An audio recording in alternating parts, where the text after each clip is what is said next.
구약성경 839쪽입니다. 찾으신 분은 한 목소리로 함께 읽겠습니다. 하나님이여, 내 속에 정한 마음을 창조하시고 내 안에 정직한 영을 새롭게 하소서. 아멘. 한 번만 더 제가 읽겠습니다. 하나님이여, 내 속에 정한 마음을 창조하시고 내 안에 정직한 영을 새롭게 하소서. 아멘. 2024년 사경에 참여하신 여러분들을 환영하며 축복합니다. 정말 올해는 특별히 더 하나님, 저에게는 아무런 힘도 없고 능력도 없고 제가 어떻게 할 수도 없습니다. 전적으로 하나님께서 이 모임을 주장하여 주셔서 정말 이 사경회를 통해서 하나님이 창조하시는 그 일을 몸으로 또한 우리의 삶으로 체험할 수 있도록 은혜를 내려주시옵소서 하는 간절한 마음을 오직 하나님께 의지하는 마음으로 사경회 준비에 임했습니다. 오늘 특별히 오늘부터 이제 수요일, 수, 목, 금 3일간 계속될 이 사경회를 통해서 정말 우리들이 너무나 잘 알고 있는 하나님의 창조, 그것이 생애적으로 경험될 수 있는 복과 은혜가 모두에게 누려지기를 축복합니다.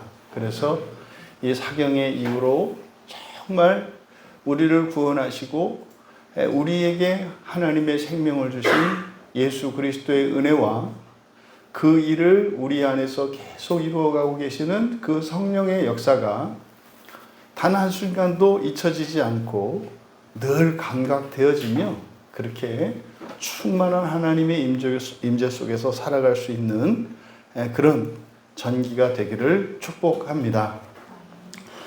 우리가 이번 사경회를 상한 심령을 치료하자라는 제목으로 이제 사경회를 시작하고 있습니다. 오늘 첫째 날은 상한 심령을 가진 사람들의 삶이라는 제목으로 말씀의 은혜를 나누고자 합니다.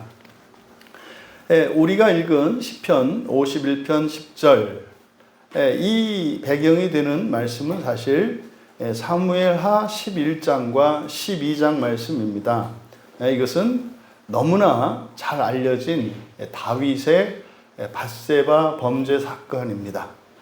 부하 장수의 아내를 탐하고 그 죄를 은폐하기 위해서 부하 장수를 죽였던 정말 너무나 부끄럽고 수치스러우며 또 참으로 너무나 악랄하고 끔찍한 그 죄를 범했던 그 다윗의 쓰라린 과거의 사건을 배경으로 하고 있습니다. 그 사건 이후에 다윗이 겪었던 그 고통과 슬픔과 애통, 그 후회와 자책감, 이것은 이루 말할 수 없었습니다. 그것은 마치 우리가 이 세상을 살아가면서 어떤 실수와 잘못을 하고 심한 경우에는 심각한 범죄를 저지르고 난 뒤에 우리가 가지게 되고 또 우리가 느끼게 되는 그러한 것을 바로 이 시편 51편을 통해서 다윗이 고백하고 있는 것입니다. 정말 이 사경회를 통해서 여러분들이 지난날로 인해서 또 미래의 일들로 인해서 또 현재 여러분의 어떤 환경적인 또 여러분의 본성적인 그런 것들로 인해서 이런 상한 심령들이 치유될 뿐만 아니라 또 회복되고 다시는 상하지 않는 그런 복과 은혜를 누릴 수 있기를 진심으로 바라며 축복합니다. 시편 51편의 표제어는 다윗이 밧세바와 동침한 후 선지자 나단이 저에게 올 때라고 되어 있습니다. 이것은 이제 사무엘하 12장 1절을 반영하는 겁니다. 그래서 사무엘하 11장에 다윗의 범죄에 대한 기록이 있고, 그리고 사무엘하 12장에서 이제 여호와 하나님께서 하나님의 종인 선지자 나단을 보내서 다윗의 잘못을 지적하시고 책망하시고 그를 회개시켜서 회복시켜 주시는 내용이 사무엘하 12장입니다. 그 시작, 사무엘하 12장 1절은 바로 나단 선지자를 여호와께서 보내신 것으로 시작을 합니다. 그것이 시편 51편의 표제어입니다. 사실 여러분, 이 사건은 성경 내에서도 굉장히 문제가 되는 사건입니다. 그러니까 이런 사건은 좀 성경에 기록되지 않았더라면, 그래서 실제로 오늘날도 기독교가 외부로부터 공격을 받는 여러 가지 이유들이 있는데 그 중에 하나가 그저 보통 사람도 저지르지 않는 큰 잘못과 죄악을 저지른 것이 예수님의 조상이에요. 그러니까 예수님의 조상들 중에는 그러니까 뭐 이렇게 보통 집안에서도 있지 않은 그런 조상들이 수두룩빽빽합니다. 그러니까 이런 사건들을 좀 성경에 기록하지 않았다면 사람들이 예수님을 그리스도로, 다시 말해 메시아로 받아들이고 또 메시아가 하나님이라는 것을 더 믿기에 쉬울 수 있었을 것 같아요. 그러니까 이 예수님이라고 하는 이 사람들이 보기에 그렇게 내세울 만한 게 없는 거예요. 기껏해야 개천에서 용난 정도 이겁니다. 그리고 그 족보가 쭉 해서 다윗으로 어디로 쭉 올라간다고 하는데 유대인들에게 있어서 어떤 왕족의 계보이지 객관적으로 외부에서 바라보는 그것을 보았을 때 그 조상들의 면면을 보았을 때 별의별 혼혈에 잡종에 별의별 일들이 다 있단 말이에요. 심지어는 그 집안에 창기도 있다 이 말이에요. 말이 창기지 사실은 몸을 파는 여인이거든요. 그러니까 여러분, 그렇게 예수님 개인의 어떤 탁월함을 제외하고는 그 집안의 내력을 쭉 살펴봤을 때 그렇게 신적인 존재로 이렇게 추앙할 만한 그게 없단 말이에요. 그런 여러 가지 사건 중에 치명적인 게 바로 이 사건이에요. 이 사건. 아시지 않습니까? 아무리 정말 큰 영향력을 미치고 뛰어난 사람이라 하더라도 오늘날에도 이렇게 어떤 성범죄를 저지르면 그거로 끝 아닙니까? 하물며 왕식이나 돼서 그냥 또 이렇게 다른 어떤 처녀를 넘보고 이런 것도 아닙니다. 그리고 또 적진에 가서 이렇게 전리품으로 챙긴 어떤 노예를 또 이렇게 탐한 것도 아닙니다. 자기가 싸워야 될 그 전장에 자기를 대신해서 싸우고 있는 그 장수의 아내를 범하고 그것을 은폐시키려고 온갖 계략을 꾸미다가 안 되니까 그냥 남편을 죽여버린 사건이에요. 여러분, 다윗은 우리들이 생각하는 것 이상으로 이스라엘 사람들에게는 사실은 가장 위대한 왕 중에 한 사람입니다. 그리고 신앙적으로도 다윗은 하나님의 특별한 사랑을 받았던 사람이거든요. 근데 여러분, 그랬던 이 다윗의 범죄 사건을 성경에 정확하게 기록해 놨고 또 그때 다윗의 심정과 또 그 과정을 겪으면서 일어났던 그것을 시편으로 기록한 이것은 오늘을 살아가는 우리들에게 교훈을 줍니다. 이게 뭐냐면 누구라도 생각도 할 수 없었던 끔찍한 범죄를 지을 가능성이 있다는 거예요. 그러니까 여러분, 마치 다른 누군가의 이런 범죄 사실을 알고 나는 최소한 그 정도는 아니다라고 하는 이 생각은 매우 어리석고 큰 착각이라고 하는 사실을 가르쳐 준다 이 말이에요. 사람들이 자부심을 갖고 이렇게 교만을 가지는 큰 이유 중에 하나가 뭐냐면 다른 사람들의 약점과 허물입니다. 내가 저렇지는 않지. 내가 저 정도는 아니지. 그런데 말입니다. 이 시편 51편을 통해서 우리에게 주시는 교훈은 뭡니까? 그 사람보다도 그 문제에 있어서 더 못할 수도 있다는 것을 우리에게 가르쳐줘요. 그러니까요, 이 세상에 그 어떤 사람도 다른 사람들을 나보다 못하다고 생각하거나 내가 다른 사람들보다 조금 더 나은 사람이라고 하는 것은 큰 착각이라고 하는 것을 가르쳐 준다 이 말이에요. 여러분, 여기 지금 등장하는 다윗이라는 사람은 우리하고 이렇게 상대가 되지 않는 사람이에요. 뭐 어마어마한 능력과 또 경건과 의리와 이걸 다 갖추고 있던 사람이거든요. 그러니까 그런 다윗이 이런 범죄를 저질렀다라고 하는 것은 다윗도 흠이 있다는 얘기가 아니에요. 여러분이 다윗과 같이 한 나라의 왕으로 모든 권세를 다 가진 자가 되었을 때 여러분들이 다윗이 한 일을 저지르지 않는 정도가 아니라 상상도 할 수 없는 이런 악행들과 범죄들이 매복하고 있다는 것을 가르쳐 주는 거예요. 뭐 여러분을 절대 비하하는 거 아닙니다. 여러분들 생각에 이 중에서 내가 다윗보다 낫다라고 자신할 수 있는 분이 몇이나 되겠습니까? 뭐 있을 수 있겠죠. 근데 대부분은 다윗보다 못하다는 것을 인정할 수밖에 없어요. 성경을 읽으면 보통 참을성 있는 사람이 아니고 보통 의리가 있는 사람이 아니고 보통 믿음이 깊은 사람이 아니고 또 엄청 지혜로운 사람이고 그런 사람이에요. 그러니까 사실은 우리가 이게 그렇게 넘보기 어려운 사람이거든요. 그러면 다윗이 이렇게 했다 할 때 다윗도 흠이 있네, 이것은 바른 태도가 아니다 이 말이에요. 만약에 하나님이 나를 다윗의 자리에 두셨더라면 나는 어떻게 할까?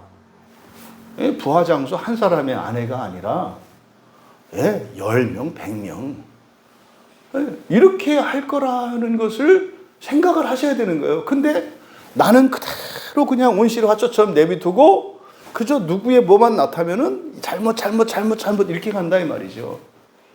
인식을 바꾸셔야 된다. 그래서 어느 누구도 이런 범죄와 행악의 가능성에서 자유로운 사람은 없다라는 것을 우리에게 가르쳐주고, 또 하나 시편 51편 전체를 보면 이미 저지른 실수나 지난날의 잘못들, 이것으로 인해서 현재도 겪고 있고 진행형으로 이런 고통과 불행한 삶을 살고 있다면 반드시 극복하고 회복할 수 있다는 사실을 가르쳐줘요. 한편으로 우리 가운데 있는 분들 중에 다윗과 같은 이런 죄를 저지른 사람은 없어요. 이거는 용서받을 수 없는 죄예요. 이거는 뭡니까? 그냥 뭐 아내를 뺏은 것뿐만 아니라 그 남편까지 죽였잖아요. 천하의 악질도 그렇게까지는 안 해요.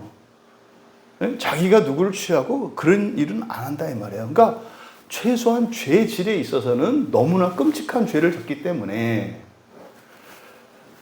그러면 우리가 지금까지 살면서 이런저런 실수도 하고 뭐 범죄도 하고 악도 저질렀겠습니다마는 그걸 용서받고 회복되지 못할 것은 없다라고 하는 사실을 가르쳐준다 이 말이에요. 왜냐하면 무의식 속에 우리 안에는 심한 정죄감과 자책감이 있고 열등감들이 있어서 이런 문제들을 하나님 앞에 내어놓지 못하게 합니다. 그래서 평생 그것을 끌어안고 그것 때문에 하나님의 구원의 열매가 맺히지 못하는 그 일에 반대자로 살아요, 내가. 그래서 이 두 가지 교훈, 모든 사람들, 다시 말해 나도 여러분들이 들었고 또 여러분들이 보았고 경험했고 또 여러분들이 상상할 수 있는 그 이상의 죄도 저질 수 있는 게 나라는 것. 반대로 또 하나, 내가 지금까지 어떤 실수와 잘못을 했고 내 인생에 어떤 문제가 있었을지라도 회복하지 못할 것은 없다는 것. 이 두 가지 사실을 여러분들이 먼저 기억하셨으면 좋겠습니다. 그런데 이렇게 위대한 다윗이 보통 사람도 저지르지 않을 아주 악랄하고 끔찍하고 이 잔악무도한 범죄를 저지른 근본적인 원인은 상한 심령이었습니다. 그것이 다윗의 범죄를 정당화하거나 그로 하여금 위로받는 어떤 이유가 될 수는 없어요. 하지만 근본적인 원인이 바로 이 상한 심령이었다고 하는 사실을 우리가 기억해야 합니다. 그래서 말이죠. 상한 심령을 가지고 있으면 그것으로 인해서 사람은 범죄하게 되고, 심한 경우 하나님이 복과 은혜를 주시고 평안을 주셔도 그것을 누릴 수가 없습니다. 절대로 누릴 수가 없습니다. 이것을 기억하셔야 돼요. 그래서 이 상한 심령이 사실은 이 세상을 살아가는 동안 사람들이 겪는 모든 불행과 고통과 슬픔과 아픔의 근본적인 원인이 되는 것입니다. 그래서 사실 모든 문제들과 우리들의 그 회복의 그 시작은 바로 상한 심령의 회복과 갱신이어야 하는 겁니다. 이번 사경회를 통해서 여러분들이 실제적으로 여러분의 상한 심령들을 치료받을 뿐만 아니라 중단되지 않고 그 일이 계속됨으로써 다른 무엇에 의해서 또한 여러분의 환경에 의해서 여러분의 심령이 더 상하여지지 않고 날로 거룩하고 경건하여지며 온전하여져서 참으로 여러분의 삶에 풍성한 하나님의 생명의 열매와 그런 하늘의 평강과 기쁨과 자유를 누릴 수 있는 그런 기회가 되기를 진심으로 바라며 축복합니다. 그래서 하나님의 이 약속 그리고 여러분의 결단 이것이 열매 맺을 수 있기를 진심으로 축복합니다. 지금 우리가 상한 심령이라는 말을 사용하고 있는데 사실상 심령이라고 하는 것은 심과 영을 합한 거죠. 심과 영이에요. 그러니까 심은 마음이고 영은 영혼을 의미합니다. 그런데 이제 우리말 성경에 심령이라고 번역된 것은 그렇게 마음과 영을 구별해서 쓰는 것이 아니라 목숨을 의미하는 네페시, 육체의 목숨이죠. 그래서 민수기 29장 7절에는 심령이라고 번역해 놓았습니다만은 그건 네페시입니다. 그러니까 사람의 목숨, 육체의 목숨을 네페시라고 하는데 그것을 심령이라고 번역해 놓았고 또 대부분의 많은 곳에서는 루아흐를 심령으로 번역을 해 놓아요. 그러니까 루아흐는 영 또는 영혼으로 이해하시면 됩니다. 그래서 우리가 지금 사용하는 상한 심령을 치료하자라고 할 때 이 심령은 성경의 우리말 성경에 쓰이고 있는 그 심령의 의미가 아니라 국어사전적으로 마음과 영혼을 일컫는 말이에요. 그래서 상한 심령을 치료하자라고 했을 때 우리의 마음과 영혼이 상한 것을 의미하고 우리의 마음과 영혼을 치료하자라는 의미인 것을 여러분들이 기억하시기 바랍니다. 그런데 이 상한 심령 결국 상한 마음과 상한 영을 의미한다 이렇게 말씀을 드렸는데 그러면 상한 마음과 상한 영이라는 게 무엇을 의미하는가? 사실은 이게 죄인의 실존을 나타내는 말이에요. 죄인의 실존이 뭐예요? 상한 마음과 상한 심령과 상한 육체. 이게 죄인의 실존입니다. 우리의 몸도 상했고요. 우리의 마음도 상했고 우리의 영도 상해 있습니다. 이것이 죄인의 실존이에요. 죄인이라고 하는 이 말이 사실상 이게 되게 막연합니다. 성경을 모르는 사람들이나 또 교회를 다니면서 이 죄와 죄인이라고 하는 성경적인 의미를 바로 알고 있지 않은 사람들은 이 죄인이라는 말이 어떤 사람에게는 굉장히 막연한 말로 들리거나 어떤 사람들에게는 이게 도덕적이고 법률적인 것으로 오해되기 쉬운 말이에요. 그러니까 죄라는 말이 지금 심각할 정도로 사람들에게 오해되고 있거든요. 그러니까 죄인 이렇게 얘기했을 때 당신은 죄인입니다 할 때 교회에 있는 사람들조차도 받아들이는 의미가 뭐예요? 어떤 행위나 어떤 잘못된 것들을 가리킨다고요. 그래서 당신은 죄인입니다 그러면은 뭐 내가 마땅히 해야 될 일을 하지 않고 하지 말아야 할 일을 한 것으로 받아들인다 이 말이에요. 그런데 성경에서 죄와 죄인에 대해서 이야기했을 때는 결과로 나타난 그 행위들에 대해서도 얘기를 합니다.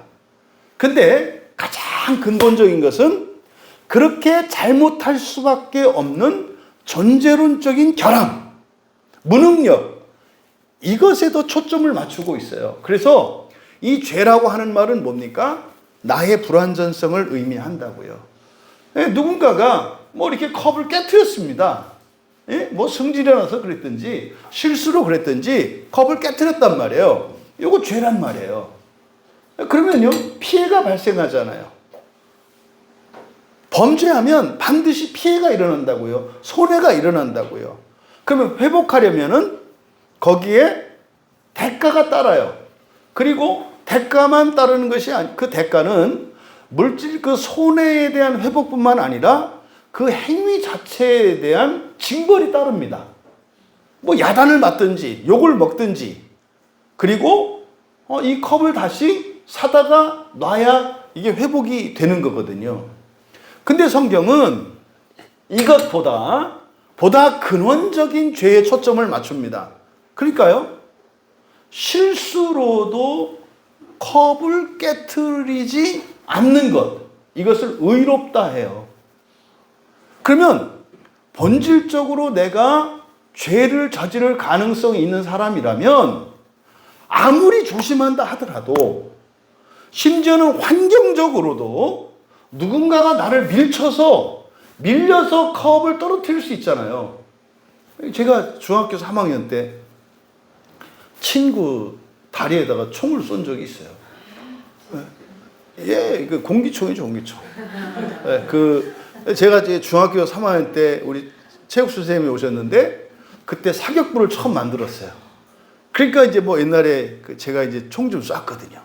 집에 이제 그 사냥총이 있어서 어렸을 때부터 이렇게 총을 좀 쐈어요. 그러니까 뭐 총 쏴본 사람 뭐 없죠. 저는 있죠, 이렇게. 그랬더니 넌 사격부 해라 그래가지고 사격부에 가가지고 이제 사격 연습을 하고 이제 막 대회도 나가고 이렇게 했단 말이에요.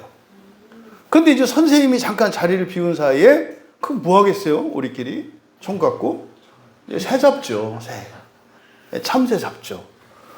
그 이제 친구들하고 몰래 절대로 이제 그 사격장 바깥으로 총을 가지고 나가면 안 되는데 선생님이 비운 틈을 타서 이제 우리 친구들끼리 해서 같이 그때 여름방학 때였단 말이에요. 이렇게 그 대회를 준비하느라고 이렇게 집체 교육을 받고 있었는데 그때 잠깐 나와서 사냥을 한 거예요. 그러니까 어릴 때 그것이 되게 신기하거든요.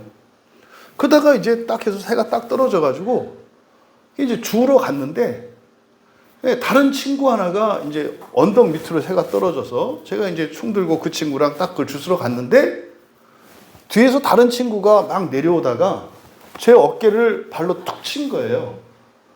그 바람에 이렇게 뭐 제가 그 방아쇠에 손을 잇지 않아서 이렇게 하고 있었습니다만 탁 치는 바람에 이렇게 들어가면서 격발이 된 거고 그 총알이 제 친구 복숭아뼈 밑으로 딱 들어간 거예요. 박혀가지고. 그 친구는 뭐 수술 엄청 크게 했어요. 이게 무릎부터 아래까지 뭐 엄청 옛날 또 시골이니까 큰. 여러분 이게 죄 있는 상태라고요. 나의 어떤 실수나 무능력 정도가 아니라 환경적으로도 죄를 지을 수 있는 상태, 이게 죄인의 상태라니까요. 지금 보세요. 뭐 요즘에 러시아하고 우크라이나 전쟁 때문에 뭐 북한도 뭐 북한군 뭐 이런 전쟁이 있잖아요. 여러분 나라에서 가라고 하니까 북한의 군인이 가서 전쟁터로 가서 죽기도 하고 죽이기도 하잖아요. 그러니까 이게 죄된 상태라 이 말이에요. 그러니까 북한에서 죄 없는, 그러니까 전쟁과 관련해서 죄 없는 사람은 뭐 김정은이나 김여정 정도, 김여정도 뭐 자신 없어. 김정은 정도. 김정은은 거기 전쟁터로 나갈 일이 없잖아요. 근데 그 정도가 돼야 꼭 한 가지에서 죄 없는 의로운 상태가 되는 거예요. 그럼 여러분, 일상생활의 크고 작은 모든 일들에 대해서 죄 없다라고 하는 것은 불가능하다는 걸 아시겠죠? 그러니까 이게 바로 죄인이라는 말인데, 그래서 이 죄인이라는 말이 되게 막연하고 잘못 이해되는데, 이 죄인이라고 하는 말을 실존적으로 설명을 할 때 상한 마음과 상한 심령과 상한 육체를 가진 사람을 가리키는 말이에요. 그 가운데 여기서는 뭡니까? 육체를 배제한 보다 근원적인 우리의 마음과 영혼의 죄를 언급하는 것이 바로 상한 마음과 상한 영혼이다 라고 하는 것을 여러분들이 기억하셔야 돼요. 그러면 여기서 상한 심령을 가진 사람이라고 할 때 여기에 해당되지 않는 사람이 있을까요? 없어요. 없다고요. 그래서 상한 심령을 가진 사람이 있을 때 이번 사경의 주제가 상한 심령이니까 바로 딱 나야. 내가 상한 심령을 가지고 있지. 내가 이런 어려운 문제가 있지. 다른 사람들은 다 이것 때문에 아프지 않은데 난 이것 때문에 아프니까 바로 나야. 이번 사경에는 나를 위한 거야. 예, 다 그렇게 생각한다 이 말이에요. 예외가 없어요. 모두 다. 이 세상에 어떤 사람도 상한 심령을 가지지 않은 사람은 없다는 겁니다. 그러니까 어떤 사람은 오늘 사경이 안 나오고 들을 필요 없다고 생각하는 사람도 있어요. 나는 뭐 심령이 안 상했어. 그러니까 누구누구 생각나네. 꼭 가서 좀 이렇게 은혜 받았으면 좋겠네. 그래서 오는 주일을 기대하고 있을지 몰라요. 제발 이번 사경회 때 누구 교회 가서 그 상한 심령이 좀 치료받고 얼굴이 좀 확 폈으면 좋겠다. 뭐 이런 생각을 할 수 있는데 그건 착각이다. 어쩌면 그 사람들이 더 왔어야 될지도 몰라요. 왜? 상한지도 모르니까. 더 심각한 거예요. 최소한 여러분 여기 있는 분들은 그래도 나는 그래 최소한 안 상했다고 할 수는 없지 이 정도이니까 그래도 여러분들은 그런 분보다 나은 거예요. 그러니까 오늘 나올 필요가 없다. 여러분 환경이 이래서 그랬든 뭐가 어째서 그랬든 이 자리에 나오지 않은 사람은 어떤 생각을 가지고 있는 거냐면 나는 이렇게 주중에 안 나가던 교회에 나가야 할 만큼 그 정도로 상한 건 아니야 라는 생각을 갖고 있어요. 그러니까 그 사람들은 상한 게 아니라 썩은 사람들이에요. 이게 상하면 아픈데 썩으면 감각이 없거든. 더 심각한 거. 그래서 여기서 상한 심령이라고 할 때 어떤 특별한 결핍이 있거나 문제가 있거나 과거의 삶에 흠이 있는 사람이라고 생각하지 마라. 사실은 상한 심령이라고 하는 것은 바로 죄인을 나타내는 말이다. 그러니까 완전하지 않은 인간의 실존을 나타내는 말이다. 이것을 여러분들이 정리해 주시기 바라고, 결과적으로 상한 심령을 가지고 있는 한 그 사람은 숙명적으로 불행할 수밖에 없습니다. 상한 심령을 가지고 있으면 어떻다고요? 숙명적으로 불행할 수밖에 없다. 아무리 좋은 환경, 완벽한 조건이 갖추어져도 그 사람은 불행에서 벗어날 수가 없어요. 그러니까 이 상한 심령의 문제가 해결되지 않고서는 그 사람의 과거, 현재, 미래뿐만 아니라 그 사람 자신은 물론이요, 그 사람이 속해 있는 모든 공동체, 심지어는 혈육, 시대, 모든 것이 불행에서 벗어날 수 없다는 사실이에요. 그러니까 가장 먼저 우리가 해결해야 되는 것, 그리고 여러분이 정말 여러분의 인생을 행복하고 기쁘고 정말 복된 인생을 살고 싶다면 바로 이 상한 심령의 문제에 대해서 최소한 여러분들이 인식하고 대처 방법을 알고 상한 것을 고치는 일이 선결 조건입니다. 그러지 않고서는 밑 빠진 독에 물 붓기예요. 정말로. 이제 오늘 제목이 상한 심령을 가진 사람들이니까 성경의 인물들을 가지고 이제 그것을 뒤에서 살펴보겠습니다만, 바로 이 상한 심령의 상태로는 안 된다는 거예요. 근데 이게 말입니다. 살아서만이 아니에요. 이게 살아서만이 아니에요. 이거는 죽어서도 사후세계에 종말론적으로도 연결되기 때문에 이것은 참고 견뎌서 되는 문제가 아니에요. 이거는요, 반드시 해결해야 되는 문제예요. 반드시. 그 시작, 또 그 은혜를 입는 이번 사경이 되기 바랍니다. 그런데 심령할 때 우리의 마음과 영, 이것은 불가분의 관계입니다. 그리고 상호작용을 해요. 마음이 영에 영향을 미치고 영이 마음에 영향을 미칩니다. 거기서 이제 한 가지 더 하면 우리의 육체와 환경도 마찬가지죠. 이게 상호 유기적으로 연결되어 있어서 상호작용을 한다 이 말이에요. 그런데 에베소서 4장 23절은 우리의 마음과 영혼에 대한 아주 중요한 정보를 제공하는 구절인데 우리말 성경으로는 오직 너희의 심령이 새롭게 되어 이렇게 되어 있습니다만 거기를 그대로 직역하면 그리고 너희의 지성의 그 영으로 새롭게 되는 것이며 이렇게 돼요. 그래서 지성이라고 하는 것은 마음의 일부분입니다. 마음의 일부분이 지성이에요. 또 그 지성의 영 그랬으니까 영혼의 처소는 어디예요? 마음에서도 지성 안에 거해요. 그러니까 성령께서도 우리의 마음 안에 거하세요. 내 안에 성령이 계시다 이렇게 얘기를 하잖아요. 그때 내 안이라고 할 때 구체적으로 내 마음이고요. 좀 더 자세하게 이야기하면 내 마음 속에서도 어디예요? 지성에 거하신다고요. 지성에. 그래서 성령은 말씀이시다 그랬잖아요. 그러니까 말씀이 바로 우리의 지성의 작용을 일으킨다고요.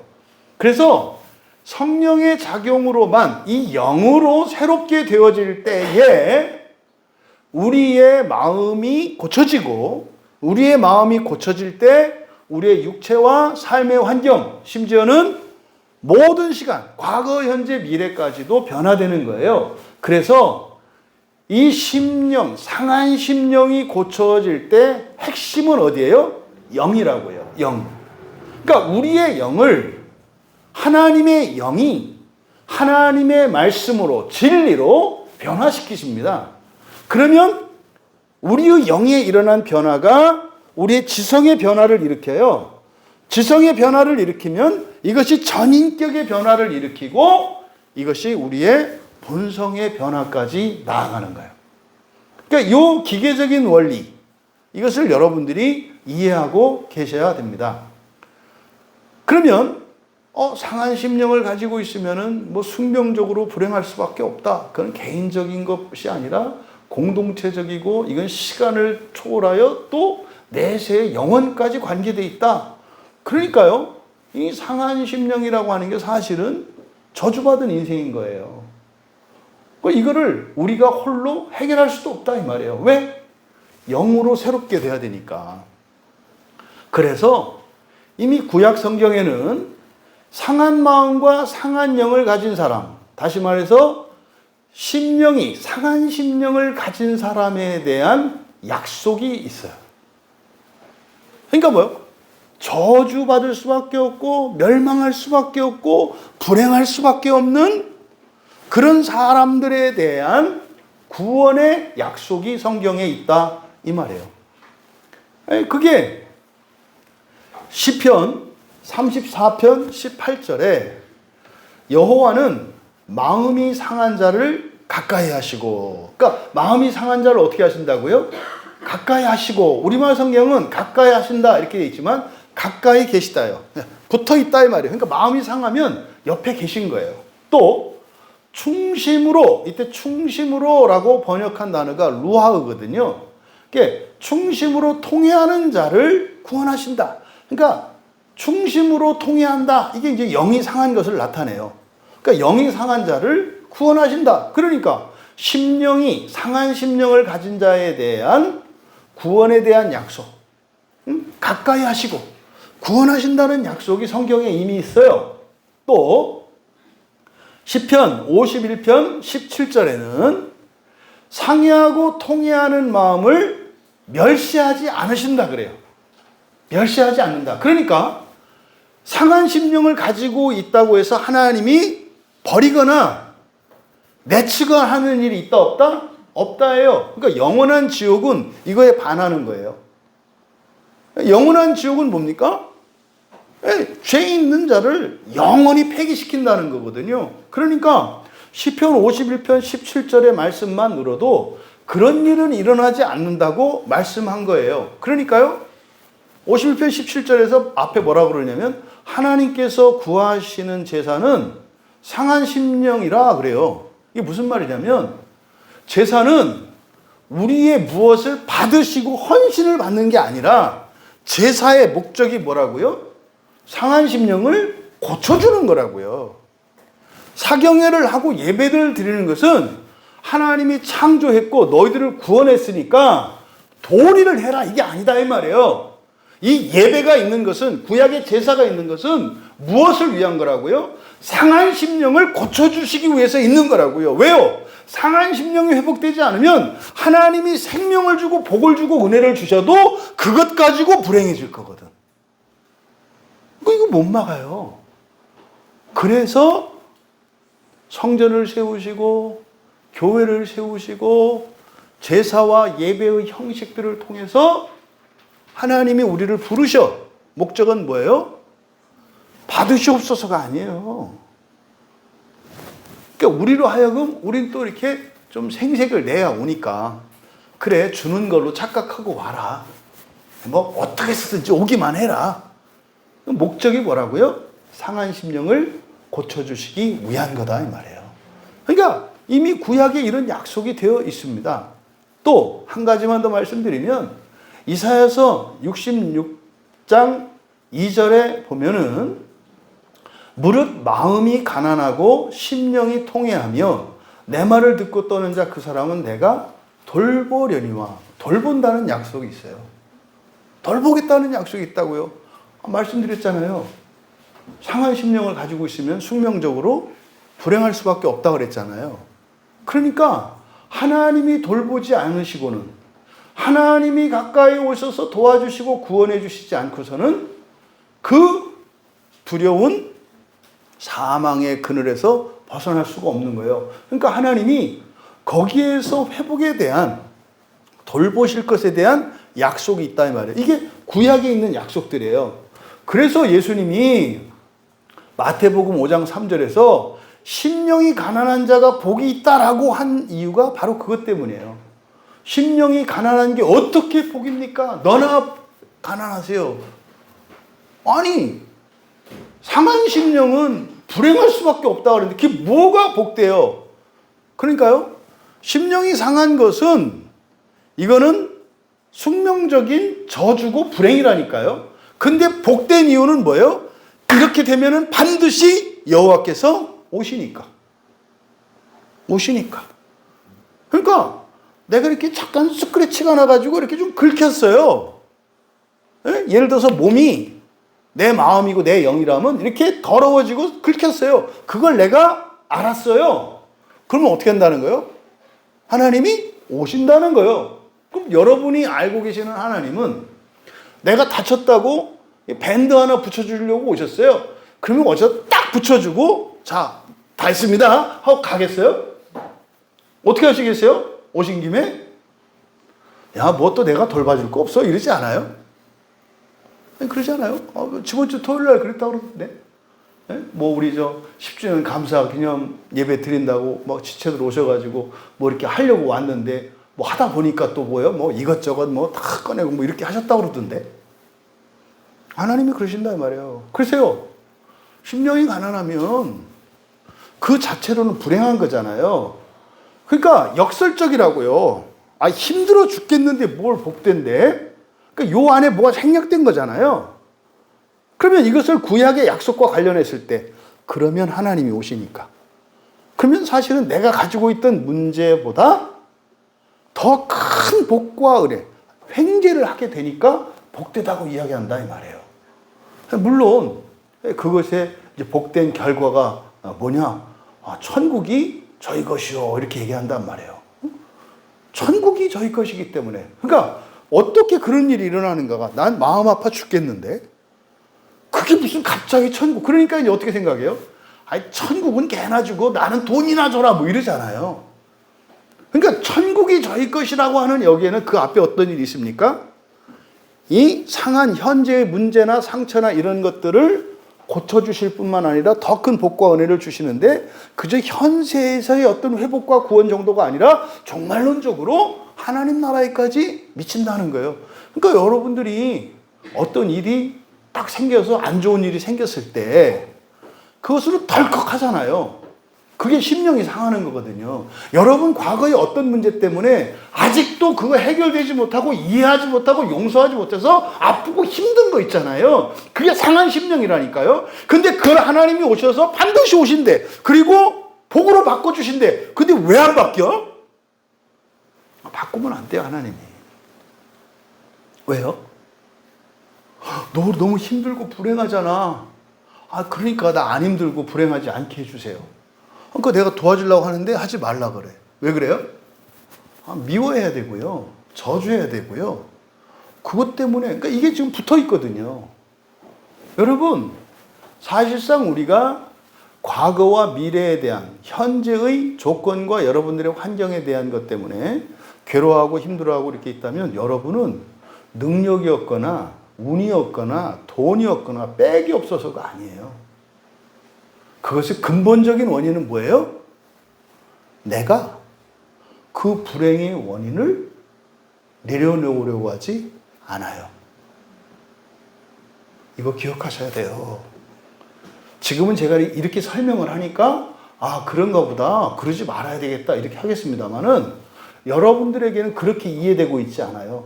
그러지 않을 수 없는 것, 심지어는 그래야만 하는 것으로 여러분들에게는 이해되고 있거든요. 여러분, 하나님께서 우리의 상한 심령을 두고 보지 않으시고 반드시 찾아오셔서 도우시며 구원하신다는 성경의 약속, 그것이 성경의 약속으로만 있는 것이 아니라 여러분들에게 실제적으로 열매 맺기를 축복합니다. 그러니까 지금까지는 오히려 상한 심령으로 인해서 이렇게 비참하게 느끼고 상대적으로 박탈감을 느끼고 불행하다고 생각했었다면 참으로 그것을 복되게 하실 수 있는 우리 주 예수 그리스도를 영접한 여러분들로서 그것을 오히려 행복과 기쁨의, 더 큰 행복과 기쁨의 원인으로 바꾸어 주시기를 간절히 소망하며 그 은혜를 누릴 수 있게 되기를 바랍니다. 그래서 예수님이 죄인을 불러 회개시키러 왔다 그래요. 여러분 또 이 회개라는 말 딱 들으면 또 뭐예요? 반성문. 회개는 뭐라고요? 바꾸는 거예요. 회개라고 하는 것은 바꾸는 거라고요. 그러면 죄인을 회개시키러 왔다라고 하는 말이 여러분들에게는 되게 감동적이고 기쁘고 감사한 말로 받아들여주셔야 돼요.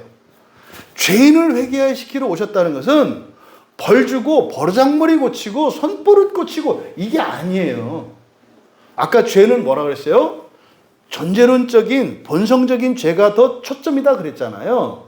그러니까 죄인이라고 하는 것은 여러 가지의 결핍을 가지고 있는 사람이에요. 불완전한 사람이에요. 그 사람을 회개시킨다는 것은 뭐예요? 더 이상 불완전하지 않은 완전한 자로 바꾸신다는 뜻이에요. 그러면 회개는요, 좋은 거예요? 나쁜 거예요? 무지 좋은 거라니까요. 경제적으로 죄인은 누굽니까? 경제 능력이 없는 사람이고 부채에 시달리는 사람이에요. 죄인이거든요. 그러면 그 사람에게 찾아오셔서 회개시키려고 했대요. 그럼 이때 회개는 어떤 의미예요? 빚 청산하고요. 다시는 빚지지 않게 하시고요. 오히려 꾸어주는 자로 만들어주신다는 게 회개시킨다는 뜻이라니까요. 그러니까 성경이 이게 전달이 안 돼요. 그러니까 회개라는 말만 하면 당신은 죄 없어 뭐 이렇게 나온단 말이죠. 그러니까 그렇게 보면 참 긍정적으로 보면 참 대단한 분들인데 왜 대단한 분들인지 아시겠죠? 자기 문제보다 다른 사람의 문제로 마음 아파하나 봐. 응? 집사님 이거 회개하세요. 그러면은 목사님은 죄 없어요? 그러면 이제 좋게 얘기하면 어떤 뜻이에요? 아, 목사님, 저는 조금 힘들어도 견딜 수 있으니까 목사님 힘든 것부터 해결하고 이렇게 은혜 받으세요. 이렇게 얘기하는 건데 그게 그 사람의 진의인지 저의 해석인지는 모르겠습니다만은 말이 그렇게 되는 거예요. 그러니까 누가 회개해라 라고 하는 것은 뭡니까? 이게 하나님을 배제하고 인간적으로 이야기하니까 이게 우열을 따지는 것처럼 얘기한다 이 말이죠. 회개라는 말은 회복시키는 거예요. 모든 결핍과 불완전성을 충족시키고 완전케 하는 것을 회개라고 한다 이 말이에요. 그것이 우리의 내면에서는 지성적이고 감성적이고 의지적이며 그리고 열심에 있어서의 전인격적인 변화가 일어나죠. 그러면요, 회개하고 난 뒤에 나는 현재의 내가 아니에요. 회개하고 난 뒤는 변화돼, 새 창조된 거거든요. 회개는 새 창조된 사람은 지금의 내가 아니에요. 근데 회개에 대한 하나님의 회개 이후에 이 복과 은혜와 영광에 대한 약속이 있는데 그게 우리에게 이렇게 감동이 되고 기쁨으로 받아들여지지 않는 이유는 뭐예요? 회개하기 이전에 나의 상태로 그것을 볼 때 그게 복이 안 된다고요. 양에게 선한 목자로 사세요. 그러면은요, 미쳤어요. 그냥 양과 선한 목자를 놓고 단순 비교해 보세요. 양은 어떻게 살아가는 사람이에요? 그냥 목자에 의해서 돌봄을 받고 먹고 살 걱정 안 하고 안전 걱정 안 하고 살면 되는 게 양이에요. 근데 그런 양에게 선한 목자로 사세요 그러면은 이거는 양에게 있어서는 아주 복되고 영광스러운 소리가 아니라 뭐로 들려요? 저주지, 미쳤지. 그러니까 요즘 청년들이 결혼하라면 이렇게 생각한다니까. 아니, 난 혼자 살기도 힘들어 죽겠는데 결혼하래. 그러니까 뭐요? 양에게 선한 목자로 살아가는 이거. 여기에는 어떤 일이 있어요? 본성과 존재와 능력의 변화가 있는 거거든요. 요 약속, 이게 사명의 삶이에요. 사명을 따라 살아갈 때 이렇게 해라. 그래가지고 하나님의 은혜가 아니라 양으로서 선한 목자의 역할을 하면서 살려니 삐쩍삐쩍 마르다가 자기가 굶어 죽지. 그 선한 목자의 역할을 하려면, 그 삶을 살려면 먼저 양이 뭐가 돼야 돼요? 사람이 돼야 되고요. 선한 목자가 되려면 철을 따라서 어디에 가면 어떤 풀이 있고 또 이 양에게 필요한 그 꼴들을 어디서 먹여야 되고 물은 어디서 먹여야 되는지 이런 지식과 경험과 또 심지어는 양떼를 공격하는 늑대들과 도둑들을 막을 수 있는 힘과 능력을 갖춰야 선한 목자가 되거든요. 그러니까 양도로 이렇게 하라고 할 때는 이거에 대한 약속이 있다고요. 내가 너를 변화시킬 거야. 근데요, 그렇게 안 받아들여진다니까요. 여러분 잘 알고 있는 젊은 부자 버리고 오라니까 왜 한숨 쉬고 가요? 양에게 선한 목자로 하려고 하니까. 이게 뭐 이렇게 성경 얘기하고 딴 얘기하니까 뭐 이렇게 여러분과 상관없는 것 같습니다만 왜 여러분이 성경을 안 보고 설교를 반복해서 듣고 마음 지혜 안 하고 왜 그래요? 자꾸 양도로 선한 목자 하라고 하니까. 안 그래도 지금 바닥 먹고 내가 그 선한 목자도 내가 안 따라가려다가 그냥 따라가지고 있구만. 날 보고 인도하라고? 정말 아주 낭만적이네. 이상주의자야. 그러니까 내가 그렇게 선해 보이나? 뭐 이렇게 생각을 하는 거죠. 그러니까 이게 성경이 전달이 안 돼요, 전달이. 그러니까 지금 상한 심령을 가졌다라고 하는 이것은요, 우리의 실존에 대한 이야기거든요. 여러분이 자랑스럽게 생각하고 만족스럽게 생각하는 그것조차도 사실은 우리가 만족할 수 있는 게 아니다라는 거예요. 확실한 거 아무것도 없어요, 여러분. 정말로요. 아무것도 없어요, 아무것도. 이것을 성경에서 죄인이라고 이야기하고 이거의 존재론적인 측면에서 환경과 육체를 배제하고 근원적인 우리의 내면을 이야기할 때 마음과 영으로 얘기하는 거예요. 상한 심령과 상한 영과 상한 마음. 사실은 우리 그것만 상했습니까? 환경도 상하고 다 상했잖아요. 관계도 상하고 다 상했잖아요. 한꺼번에 얘기하면 너무 크니까 줄여서 이것만 얘기하는 거예요. 이렇게. 그러니까 여러분, 그 약속을 기쁨으로 받는 여러분 되시기 바랍니다. 의인이 아니라 죄인을 불러 회개시키러 왔다라고 하는 이 말씀.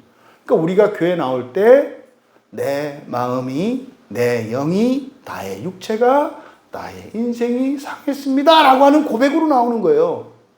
근데 문제는 나왔는데 안 상했대. 아니 차라리 안 나온 사람은 그렇다고 쳐. 그러면은 회복시키고 회개시켜 주시려고 불러서 어쨌든 왔어. 그러면 인정하고 은혜를 누리면 되잖아요. 그런데 아니래. 이게 왜 왔냐? 그랬더니 도와주려고 왔대. 그러니까 교회 와서 어떻게 돼요? 더 상해. 그러니까 매주 토요일 저녁마다 그냥 마음을 굳게 먹고 교회를 가는 거예요. 왜? 갔다 오면 또 상할 텐데. 이게 뭐예요? 피곤할 텐데. 지칠 텐데. 이게 상하는 거, 이게 상하는 거. 그러니까 정말 제가 이제 목사가 돼서 이렇게 성경을 조금, 이게 복음을 조금 알고 나니까, 그러니까 제가 예배 드릴 때마다, 설교할 때마다 이 안에서 불타는 게 그거예요. 그러니까 이게 만나지 못하고 듣지 못하는 사람들은 뭐 논외로하고, 지금 이 순간 정말 예배 드리고 말씀이 들리는 이 순간 회복될 수 있는 은혜가 있는데 본인들은 그걸 원하지 않아. 근데 꼭 예배가 끝나고 나면 개인적으로 은혜가 필요하대. 아니 의사를 만났을 때 얘기를 해서 치료를 받고 처방을 받아요. 끝나고 나면, 그러니까 맨날 간호사가 의사하고 만나고 나와야지 하는 얘기. 그러니까 오늘 제가 또 얘기하다 보니까 의사 선생님하고 얘기도 못하고 그랬는데 어떻게 좀 만나면 안 돼요? 그럼 다음 예약 시간에 오셔서. 이거를 몇십 년을 반복하고 있는 거예요. 그러니까 엉뚱한 소리만 하고 있다고. 배가 아파서 왔으면 배 아픈 얘기를 해야지. 요새는 환경이 문제가 어떻고 뭐 나라가 어떻고 막 이런 얘기를 하다가 오늘 왜 오셨죠? 그러게 오긴 왔는데 그래도 저 마음이 시원하니까 됐어요. 나하고 나가지고 참 배 아픈 거 약 안 받아왔네. 이게 지금 수백 년 수천 년 동안 교회 안에서 일어나는 일이에요. 왜 이런 일이 일어나요? 상한 심령 때문에 그래요. 상한 심령 때문에 해야 할 말을 제때에 대상에게 하지 않고 엉뚱한 대상에게 얘기하고 엉뚱한 때에 이야기하고 다른 내용을 말하니까 이게 다 엇박자야. 그러니까 온통 뒤죽박죽 엉켜서 점점 불행해질 수밖에 없는 이런 상황으로 하는 것이 뭐 때문에 그렇다? 상한 심령 때문에 그렇다. 사실은 우리의 상한 심령들이 회복된다 할지라도 육체의 한계와 환경적인 것과 게다가 영적인 대적자들 때문에도 만만치 않거든요. 그러니까 사실은 상한 심령이라고 하는 문제는 뭡니까? 가장 초보적이고 기본적인 문제라고요. 그러니까 사실은 교회 나오는 사람들은, 예배를 드리고 설교를 듣는 사람들은 이것이 해결되어야 하는데 이것이 해결되지 않은 상태에서 뭐 인생을 살아가고 신앙생활을 하려고 하니 죽어나지. 그러니까요. 교회 좋아하는 사람 없고 기독교인 좋아하는 사람 없고 지금 연세 좀 있는 분들은 옛날 어린 시절 교회 생활하고 했던 분들은 한 학교에 학급에 1명 내지는 많아야 2명이 교회 다니는 아이들이 있다는 거는 믿을 수 없는 충격적인 사실인 거 다 아시잖아요. 우리나라 학교에서 그거는 이해가 안 되는 거예요. 설마 하는 거예요. 저도 그걸 받아들이는데 한참 걸렸어요. 설마 그럴까? 그 동네가 그렇겠지. 그게 아니에요. 아예 한 반에 1명도 없는 것이 비일비재합니다. 왜요?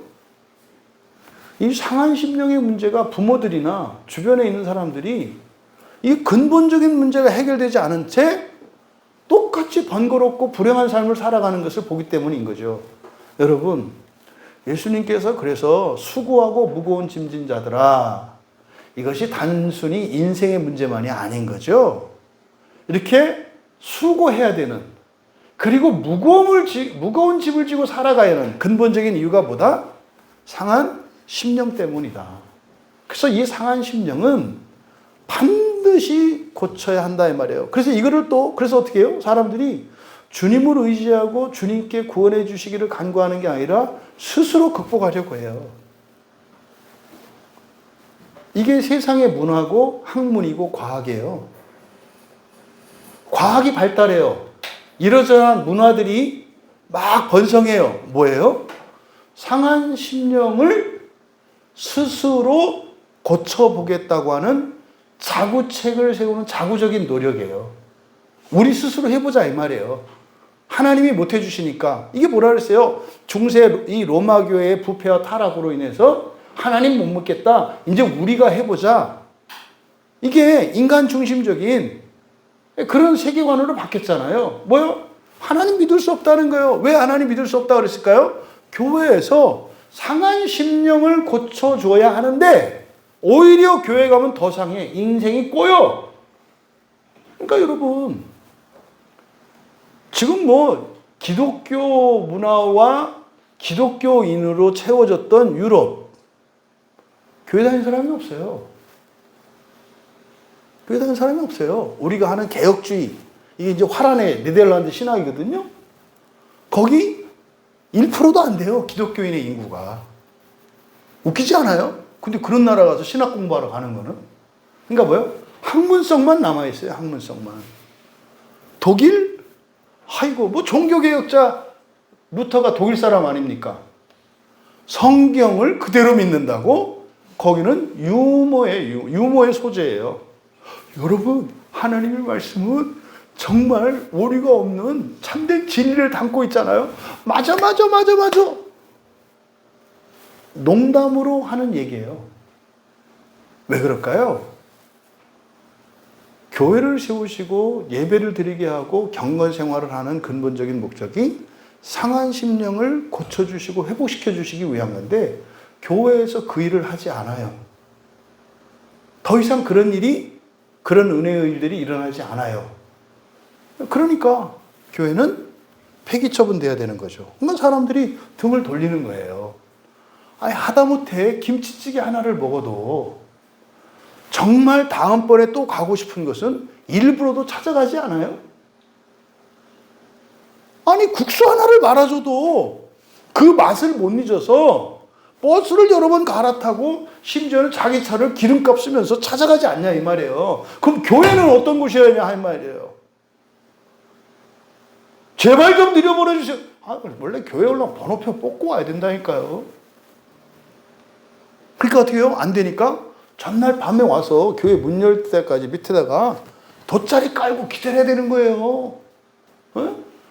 아니, 대중가요, 그 가수들 이렇게 선착순하면 하룻밤 자고 한다면서요. 왜 교회에서는 그런 일이 안 일어나는가 이 말이에요.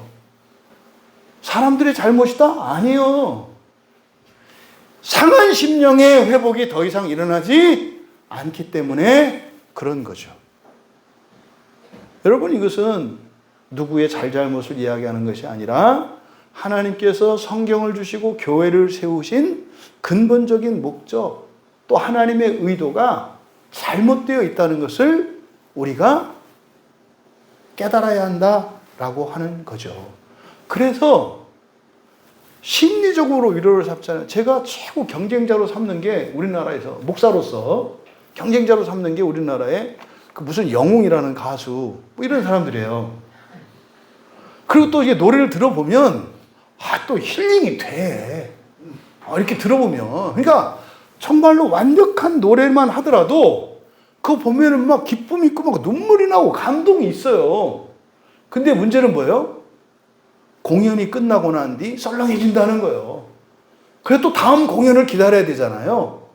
이게 중독 현상이에요. 그래서 이 세상에 있는 문화나 또 이런 뭐 오락, 스포츠 뭐 이런 것들을 아무것도 아니다 이렇게 얘기하면 안 돼요.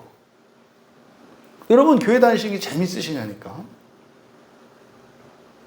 특히 뭐 모태신앙으로 자라지 않고 중간에 신앙생활 또 세상에서 좀 놀아봤다고 하는 분들 재미가 있냐고. 없으니까 교회 다니는 게 항상 뭐예요? 미치는 기분이 든다고. 그러니까 자기가 수도 아니면서 수인 줄 착각해. 그러니까 여기는 없어. 근데 저기 가면 있는 거 알아. 근데 또 가면 안 된다고 하니까 그거 어떻게 해요? 뭐 그냥 염주 굴리듯이 그거 참고 지내는 거예요. 그래서 여러분들이 신앙생활 제대로 하고 있으면은요 기쁨과 즐거움을 누리는 거예요. 교회 안에서. 전 단언코 말씀드린다니까요. 술 마시고 노는 것보다 교회 안에서 성경 공부하고 이렇게 노는 게 더 재밌어서 한다니까요. 그게 있으셔야 된다고. 그게. 그러니까요. 사실은 기독교 문화가 있어야 해요. 이 교회 공동체 안에서 그런 문화가 있어야 한다 이 말이에요. 아 그래서 트로트 대신 CCM 만들어서 부르고 우리 형제 오늘 찬양 인도하는 거 은혜롭지 않아요? 재밌잖아. 은혜도 되지만 감동도 있고 좋잖아. 또 목소리까지 또 좋고 또 얼굴까지 또 얼마나 부드러워. 그러니까 있어야 한다고요 이게. 그래서 이 안에 사랑도 있고 눈물도 있고 감동도 있고 있어야 한다고. 근데 그냥 뭐 내 말은 나무처럼 퍽퍽하게 지내고 이거는 기독교에서 말하는 참신앙이 아니에요. 상한 심령이 회복되는데 뭐예요? 그래서 은혜를 받으면 아무것도 아닌 것 같고도 막 웃고 그러는 거예요. 막 기쁘고 즐겁고. 그리고 반대로 다른 지체들의 이런 어려움 그 아프고 이런 거예요. 여러분 세상에 있는 것들을 아무것도 아니다 제발 이러지 마라. 하지만 그것들을 우리가 따라가지 않는 이유는 뭐예요? 그것은 근본적인 대책이 아니니까. 근본적인 대책이 아니고 게다가 그런 것들은 반드시 뭐예요? 대가를 지불해야 돼요. 현세적으로는 이런 비용이겠습니다만 그래서 비용을 지불해서 얻는 이런 것들은 사실은 뭐냐면 여러분의 생명과 은혜를 대신 주는 거거든요. 종말론적으로는 지옥을 대가로 지불하는 거라니까요. 내가 지옥에 좀 가 있을 테니까 나를 재밌게 해봐 이런 거라니까요. 그게 아니라 여러분들의 심령이 회복되어짐으로써 그런 것들은 부수적인 것으로 다시 말해서 대가를 지불하면서 얻는 이런 것들은 부수적인 재미로 여러분들이 삼아야지 그것이 여러분의 재미의 핵심이 되면 안 된다 이 말이에요. 그러면 끌려가는 거예요. 그래서 이런 수단들이 결과적으로는 역기능을 하게 돼요. 왜? 이런 것은 대가만 지불하면 즉각적으로. 왜요? 노래 잘하는 사람은 자기가 열심히 혼자 노력해가지고, 조수민은 뭐 노래 한번 할 때, 그랬어요. 본인이 직접. 7,000번을 부르고 한대요. 노래를 발표할 때. 그래서요, 가수들의 노래를 들으면 항상 감동이 되는 거예요. 왜요? 수없이 연습을 해서 당장 이렇게 감동을 받을 수 있도록 하니까. 근데 설교는 그렇게 할까요? 아니에요. 설교는 파, 마늘, 양배추 이런 원자재예요. 요리는요. 각자 해먹는 거예요. 각자 해먹는 거예요. 사실은 이 설교는 성경에서 오늘 하나님이 주실 은혜를 어떤 음식의 한 메뉴라고 생각을 합시다. 그럼 오늘의 은혜, 그러니까 이번에 우리가 상한 심령을 치료하자잖아요. 그럼 이걸 음식으로 말하자면 이번 그냥 청국장이라고 하자고 예를 들어서. 그러면 청국장에 필요한 재료들과 레시피를 알려주는 게 설교예요. 그럼 여러분들은 어떻게 되는 거예요? 각자 여러분들이 끓이는 거예요. 그래서 설교를 듣는데 맛이 다 다르다니까요. 그런데요, 이런 가수들이나 세상이 주는 위로나 즐거움들은 어떻게 돼요? 레시피가 필요 없어. 전자레인지에 5분 30초 하면은 땡 하면 똑같이 나오는 거예요. 세상 편하지 않아요? 그럼 우리는 어떻게 돼요? 바보가 되어가잖아요. 손맛도 없어지고 뭐 없어지지. 그러니까 여러분들이 이런 것들을 무시해라 그런 얘기 아닙니다. 그런 것들이 뭐가 된다? 보조적이고 부수적인 것들이 돼야 된다. 여러분이 살면서 누리는 즐거움과 기쁨과 만족이 근본적인 것에서 얻는 비율과 부수적이고 이렇게 보완적인 것들을 얻는 것에서 어느 것이 큰지를 여러분들이 비교해 보셔라. 예수님을 믿기 전에 성경을 알기 전에는 다 그런 거잖아요.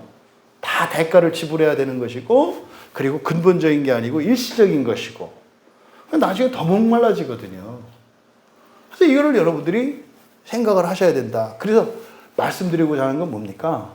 상한 심령을 치료하기 전에는 여러분들이 세상의 모든 돈과 명예와 권력과 실력과 모든 걸 다 가져도 해결되는 것은 아니다. 이거를 여러분들이 오늘은 인격적으로 받아들이는 거. 오늘 설교의 핵심이 이거예요. 여러분들이 안심하고 있는 거. 이거는 견딜만 하다고 생각하는 거. 그게 아니라는 거예요. 그게 아니라는 거예요. 모든 것이 상한 것이다. 이것을 여러분들이 믿음으로 받아들이고 인식하는 거예요. 거기서 뭐라고 그랬어요? 희망을 회복하는 거예요. 소망을 회복하는 거예요. 최소한 희망을 갖고 그걸 소망으로 바꾸는 거. 이게 오늘 설교의 핵심이에요.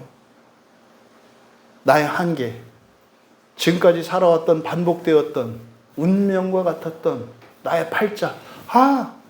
바꿀 수 있는 거구나. 또 이거는 괜찮습니다. 괜찮은 게 없구나. 이것을 깨닫는 게, 그것을 받아들이는 게, 그래서 나의 모든 것을 새롭게 하여 주시기를 원합니다. 내 마음과 영이 상하였나이다. 하나님의 약속을 이루어 주시옵소서. 이것이 진실되고 간절한 기도가 되게 하는 것. 이게 오늘 첫째 날 사경의 설교의 목표입니다. 시편 51편, 이제 이 시편 51편은 다윗이 겪었던 것과 또 어떻게 거기에서 회복되고 치료되었는지를 다 이야기하고 있거든요. 그리고 또 앞으로는 똑같은 범죄를 저지르지 않죠. 다윗이 이 사건 이후로. 그래서 이 51편을 통해서 어떻게 치료를 받고 어떻게 다시는 상하지 않을 수 있게 되는가. 그리고 상한 심령으로 인해서 어떤 일이 있었고 어떤 고통과 어떤 불행을 겪었는가. 어떻게 치료되었는가. 어떻게 다시는 그렇게 마음이 상하지 않게 되었는가. 그걸 3부로 나누어서 설교하려고 하는 거예요. 오늘은 그 상한 심령으로 인해서 다윗이 겪었던 얘기를 하는 거죠. 그래서 시편 51편 전체의 교훈은 사람은 새로운 영으로 마음이 새롭게 창조되어야 한다는 거예요. 그리고 이게 날마다 계속되어야 한다는 거예요. 이게 해결되지 않고서는 절망할 수밖에 없고 언젠가는 깜짝 놀라고 버림받고 배신당하는 그런 인생을 살아갈 수밖에 없다는 거예요. 이것을 다윗이 이 밧세바 범죄 사건을 통해서 깨달은 거예요. 이 지독한 대가를 치르고 얻은 교훈이라고. 그러니까 이걸 기록한 목적은 사실은 우리의 종교적인 목적으로 보면은 기록하지 않는 게 훨씬 유리해. 그런데도 불구하고 이것을 기록한 목적은 뭐예요? 우리의 상한 심령을 치료하고 더 이상 우리의 심령이 상하지 않도록 하기 위한 목적으로. 그러니까요, 철저하게 이것은 우리를 위한 목적, 우리의 유익을 위한 목적으로 기록된 것임을 우리가 알 수 있습니다. 여러분, 상한 마음과 영이 치료되어야 합니다. 만약에 그렇게 되지 않으면 다윗처럼 된다는 거예요. 다윗처럼 될 수 있다는 거예요. 그럼 또 여러분들이 이 사건 아니까 나는 뭐 이것만 방지하면 되지. 그러니까 마귀가 그렇게 오는 게 아니에요. 그거 대비하고 있어? 그러면 얼마든지 다른 방식으로 여러분들의 인생과 여러분의 마음을 공격해서 유혹하고 시험해서 넘어지게 한다는 거죠. 여러분, 이런 상한 심령의 결과는 결국 어떻게 되는 겁니까? 자기가 죄인인 것을 모르기 때문에 악한 삶에서 벗어나고 또 그런 악하고 불행한 삶을 살지 않으려고 살아도 사실은 이 가치가 전도되기 때문에 벗어날 수가 없어요. 오히려 잘 살려고 하는데 그것 때문에 더 못 살아지는 일들이 일어난다고요. 이게 상한 심령의 결과예요. 심지어는 여러분의 삶에 행복이 찾아와도 그 행복이 금세 뭘로 바뀌어요? 불행으로 바뀌어요.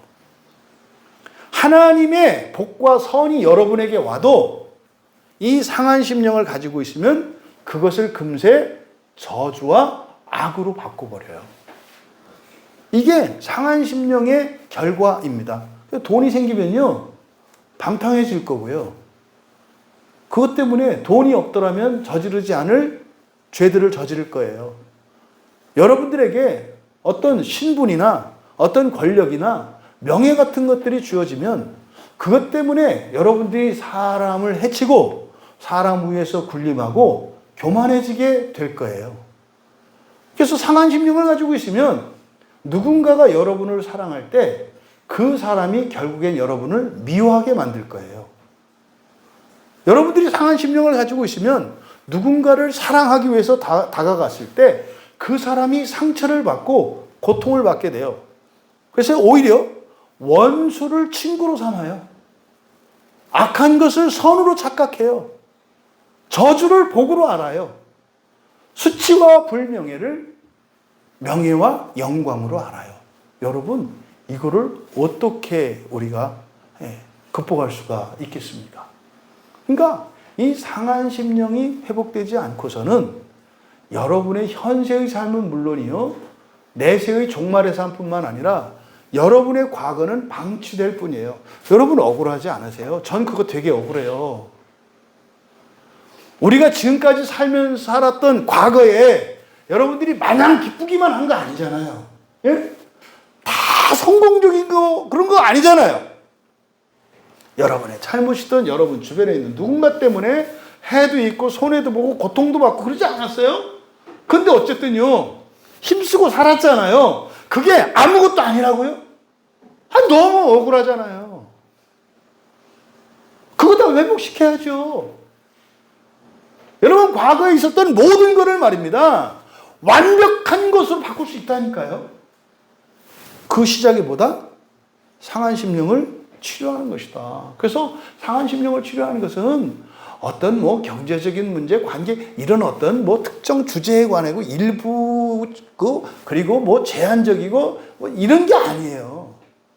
절대적이고 총체적이고 완전한 회복의 시작이 상한 심령의 치료예요. 여러분들이 이번 사경회에서 내 심령이, 내 상했던 심령이 회복되고 있구나, 이걸 경험하면 그때부터 여러분들이 진짜로 예수 믿고 살아가는 그 기쁨과 구원의 감격과 영광을 누릴 수 있어요.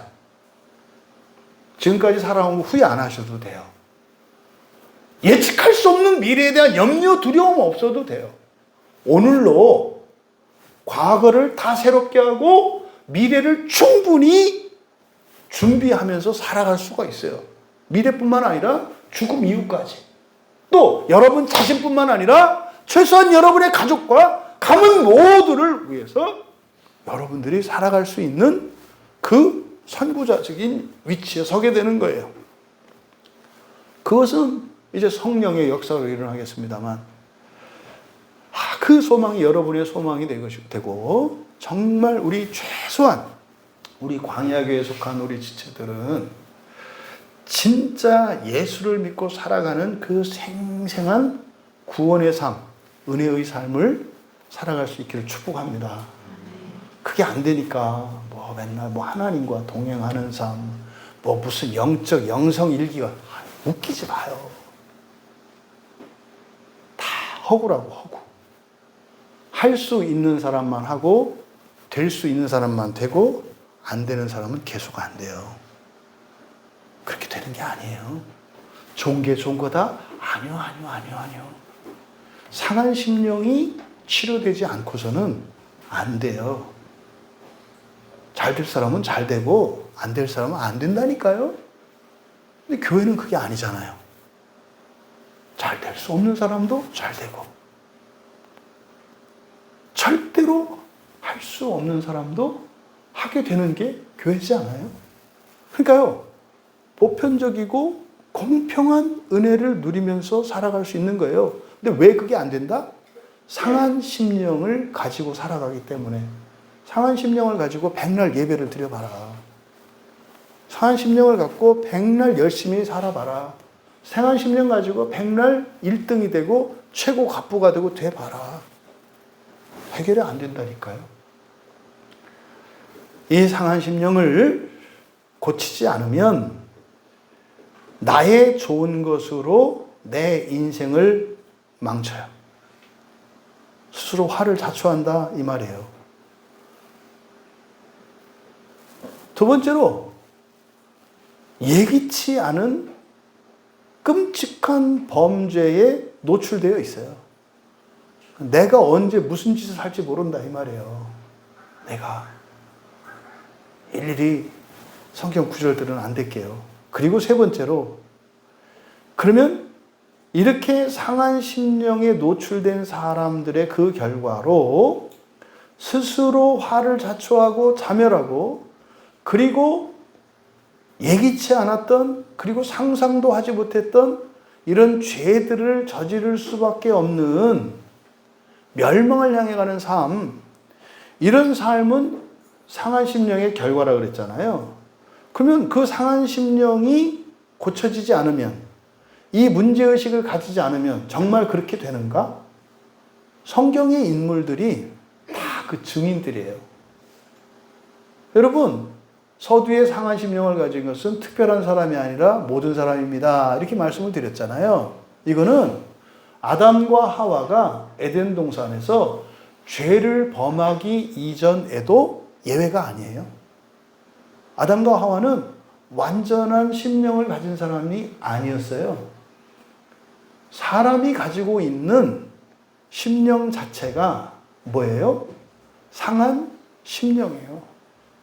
그래서 하와가 에덴 동산에서 먹지 말라고 한 그 금단의 나무의 열매를 따먹은 거예요.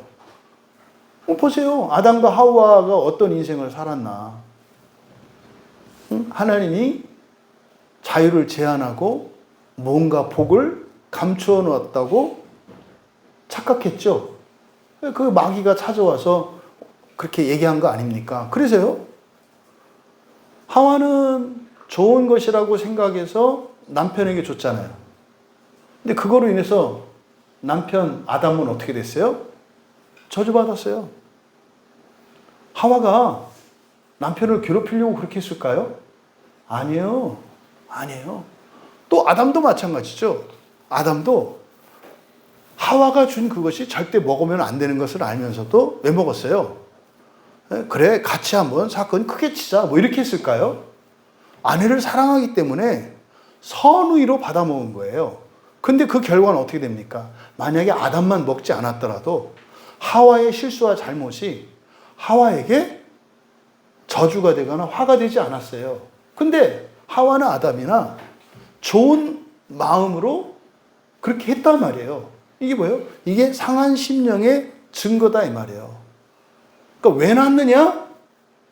사람의 마음, 사람의 심령이 상해 있기 때문에, 그것을 고쳐야 하기 때문에 금단의 나무를 두신 거예요. 금단의 나무를 둠으로써 뭐예요?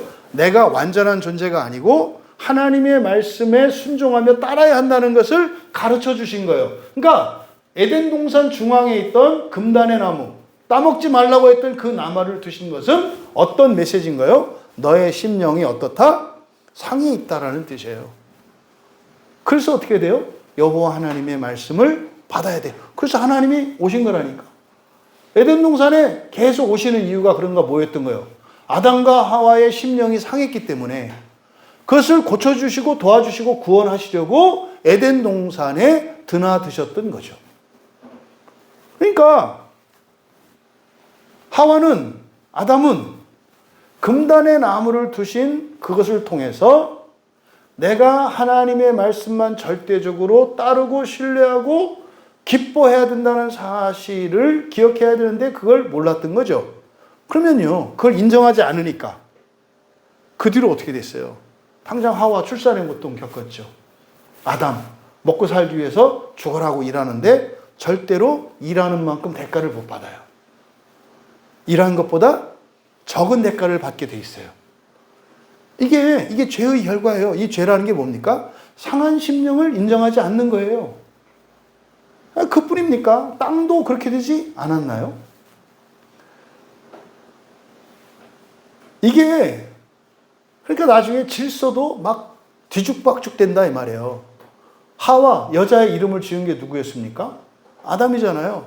그거는 하나님이 세워놓으신 창조 질서거든요. 이름 짓는 자는 누구예요? 아담이에요. 그런데요, 아들을 낳고 나서 이름을 누가 져요? 하와가 져요. 그러니까 질서가 깨집니다. 질서가 깨진다는 것은요, 어지럽게 된다 이 말이에요. 인생 꼬인다는 말이에요. 그래서 상한 심령을 인정하지 않고 상한 심령이 회복되지 않으면 이렇게 하는 일이 오히려 일을 그르치고 오히려 자신에게 화를 자초하는 이런 인생을 살아가게 된다는 거죠. 근데 말입니다. 더욱 심각한 것은 이게 아담과 하와의 문제뿐만 아니라 이게 전가된다는 거예요. 전가된다고요. 전가되면서 어떻게 돼요? 더 커져요. 심각해요. 더 썩어요. 더 썩는다고. 그게 아들 가인에게 전수되잖아요. 그러니까 가인이 그 상한 심령을 자각하지 못해요. 왜? 엄마 아빠가 그걸 인정을 하고 너희들은 이렇게 해라 하면 될 텐데 이제는 하나님 따로 나 따로야. 그러니까 하나님과 내가 독립적인 인격체가 됐어. 하나님 생각이 다르고 내 생각이 달라. 그래서 어떤 때는 하나님 생각대로 하고 어떤 때는 내 생각대로 살아. 이거를 가인이 봤어요. 가인이 봤다고요. 그러니까요, 상한 심령이 아니라 온전한 심령으로 착각을 하게 된 거죠. 그럼 여러분, 아담과 하와는 그렇게 먹지 말라고 하는 그 나무의 열매를 따먹었습니다마는 그 상한 심령이 자식대로 전가되었을 때 가인에게 일어난 일은 뭐예요? 형제를 살인해요. 여러분, 우리가 창세기 강의할 때 제가 놓쳤던 부분이 있는데 보니까 그렇더라고요. 창세기 15장에서 그 횃불 언약을 맺는데 횃불 언약을 맺는 그것과 그때 하나님께서 예언을 하시거든요. 400년 동안 네 자손들이 나라를 뺏겨서 노예가 됐다가 400년 지난 뒤에 돌아올 거야. 그거는 숙명을 얘기한 게 아니에요. 네 자식들은 너 자손들은 이 다음에 포로로 끌려가서 400년 동안 노예로 살다 돌아올 거야. 반드시 이렇게 점친 게 아니에요. 그 전제가 뭐냐면 요대로 살면이에요.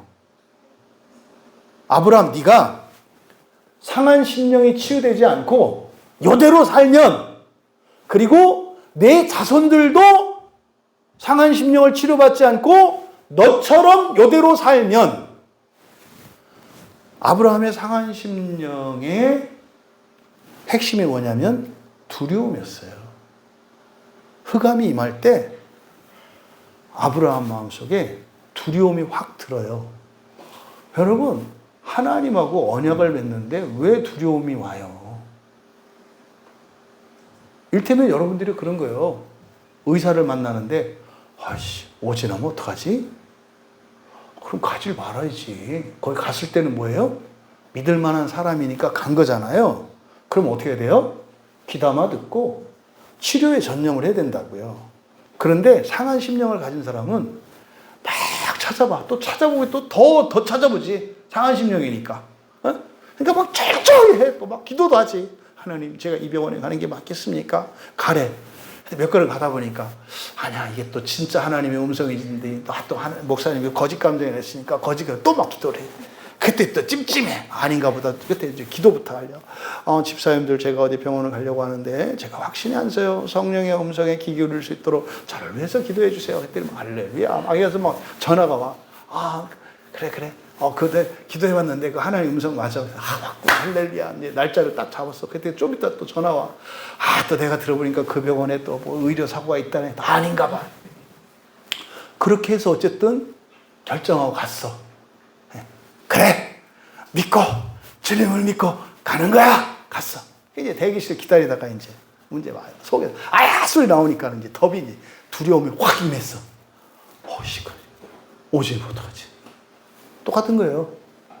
하나님께서 이제 언약을 맺으셔 하는 장면에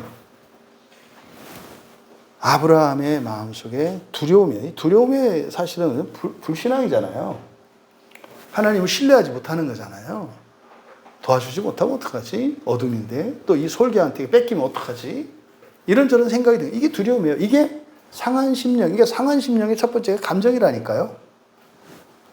요게 안 바뀌면 어떻게 된다?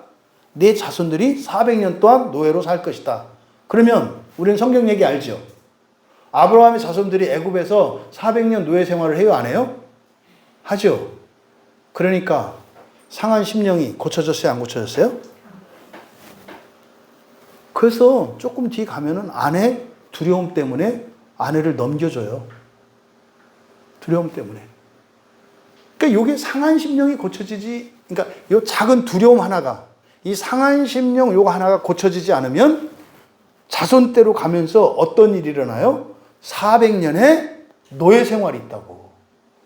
그럼 만약에 아브라함이 상한 심령이 고쳐졌으면 이게 필요 없는 거예요.